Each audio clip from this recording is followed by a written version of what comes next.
Alright, today I'm introducing the shoulder program. So it's basically something to supplement all the other stuff that we do here at CrossFit, just to make sure that your shoulders are strong and able to handle the overhead loads that we do here.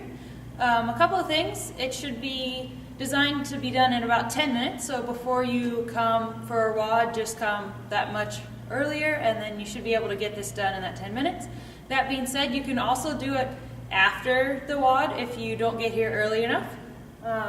So let me show you how I've got it set up here.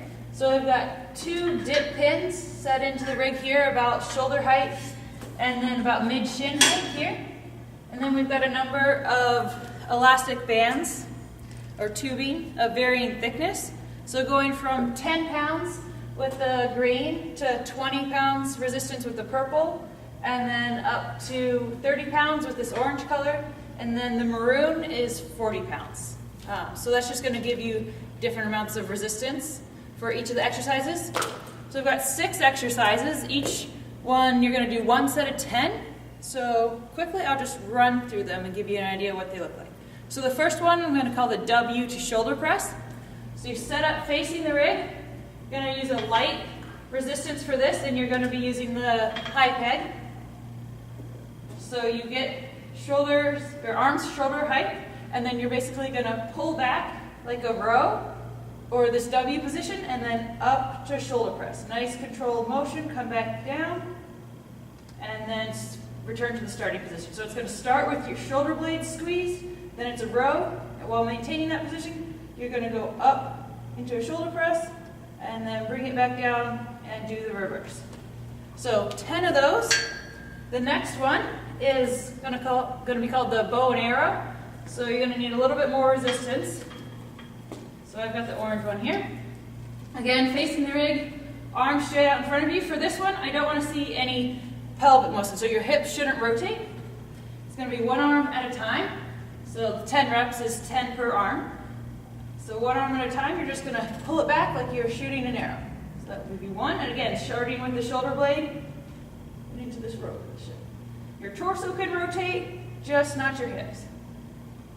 Nice controlled, slow motion. And it's just as important that you return from this end position slowly. You don't let the band pull you back quickly. All right, so that's the first 2. The third one is the reverse fly, or the T. So again, I'm going to use a lighter resistance.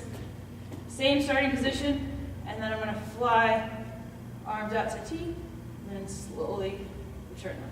Out to T, nice, slow, and controlled. Always starting with pulling your shoulder blades together. So the fourth one is called the incline push or punch. So now I'm going to use the bottom peg here, and also a heavier resistance. So just switch it up. For this one, I'm going to face away from the rig. The starting position here is going to be almost like a push-up starting position, so my hands are in close underneath my armpits, and I'm going to do a punch about at 120 degrees. So what that's going to look like is just up like that. Both hands at the same time, all the way to your shoulder blades are coming around your back, so that full punch forward, just like at the very top of a push-up. Just like that. So the fifth one, shoulder raises. Again, you're going to use the low peg. Probably, again, a lighter resistance. So I've got the green one. Facing away from the rig. You're just going to start with your hands at your side, and then go up to about that 120 degrees. So just above shoulder height. Just like that. All right, and then the last one, going back up. Call these extensions, or they may look similar to like a tricep kickback, except for you're not going to bend your elbows. I'm going to face the rig, bend a little bit at my waist, get in that good athletic position, and then both arms at the same time. Just going to extend at my shoulders, keeping my elbows straight, nice and controlled. All right, so there it is. 6 exercises, should take you about 10 minutes before class to work on some shoulder strength and stability. That's phase 1. Introducing phase 2 in a couple of weeks. But you'll find these bands available, and then you can set it up on any of the rigs with the 2 pins that I've got in here just to keep them in place. There should be an exercise sheet posted that'll run you through and give you descriptions of each of the 6 exercises. Be smart. Nothing should be painful. Make sure that you're keeping on top of your shoulder mobility. And if you have any questions, go ahead and ask the coach. Other than that, give it a shot.